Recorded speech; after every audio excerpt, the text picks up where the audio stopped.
Hey guys, Dr. Nate here, and let's talk to you about why you may not want to get a dental implant.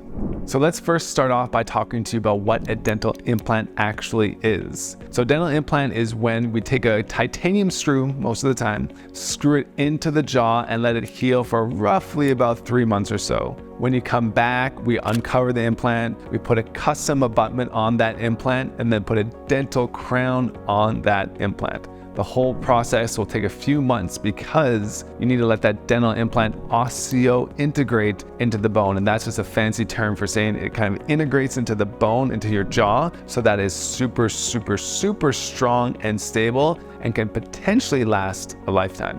This is different than a dental bridge, which uses the two adjacent teeth as kind of like anchors to replace that missing tooth. With a dental implant, you do not need to touch the two adjacent teeth. You just put an implant directly into that area that has no tooth.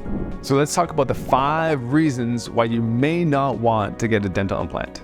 Number 1, if you have uncontrolled diabetes or any type of kind of bone growth medication. And this is the reason. If you have uncontrolled diabetes or bone growth medication, the healing process is not as good as normal. Most people know that if you have uncontrolled diabetes, your healing process just isn't that good. And this is very, very important whenever you're putting an implant in your body, because you need that healing process to osseointegrate that implant. This is different than a dental bridge. When you're putting a bridge on, you're basically just preparing the teeth and cementing the bridge on the tooth, and there's not as much kind of full body involvement. Whereas if you're placing an implant, you need the healing to happen, or else you're never going to be able to put a custom abutment and crown on that implant. Number 2, if you have poor oral hygiene, and this may be counterintuitive because you're saying, hey, I'm going to take out all my teeth, I'm going to take out some teeth, and so why do I need good oral hygiene? This is why. Although you do not have a tooth there, that's right. If you're doing one or maybe a full mouth, you may have no teeth, but that implant can still get infected, and if it gets infected, you are in for a world of hurt. Because if it gets infected, then we basically have to drill around the whole implant because it may be partially integrated. You have to drill that whole implant, take it out, which is very difficult, fill it with some bone graft material, let it heal, come back and maybe try to put another implant in there. So even though it's not a natural tooth, you still have bacteria, biofilm that can get on the implant and the tooth or the crown. And if it gets infected, it's very, very tough to fix.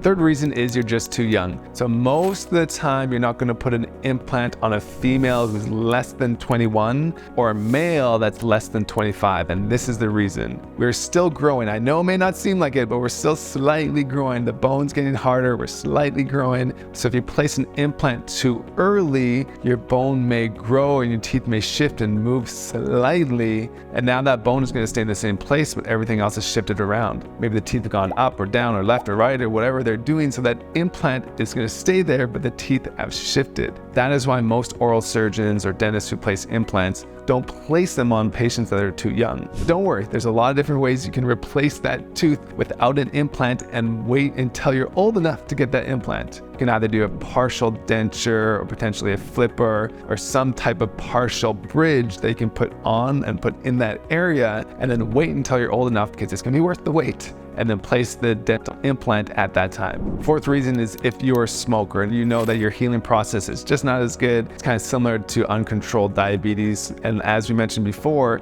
if your healing process is not as good as somebody who is healthy, that implant cannot osseointegrate. And osseointegration is the key word here, because if that implant does not integrate properly to your bone, you can never get a crown placed on top of that, and then the whole thing's for nothing. So imagine this happens. You place the implant and you decide, I'm going to be a smoker. I'm just going to keep smoking.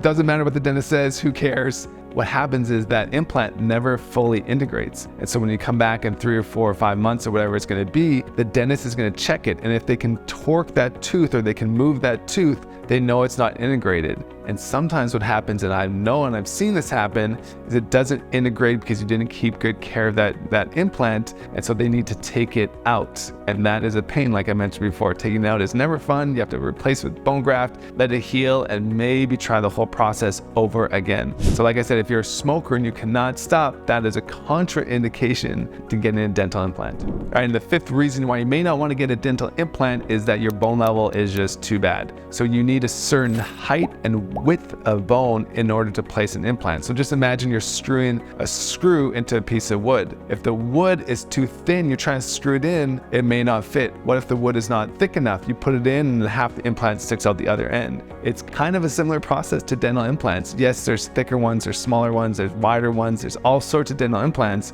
There are certain things that they can do, that a dentist can do or an oral surgeon can do to make the width of the bone better and height maybe slightly better too. But at a certain point, if there's just not much bone level, you might not be able to get a dental implant.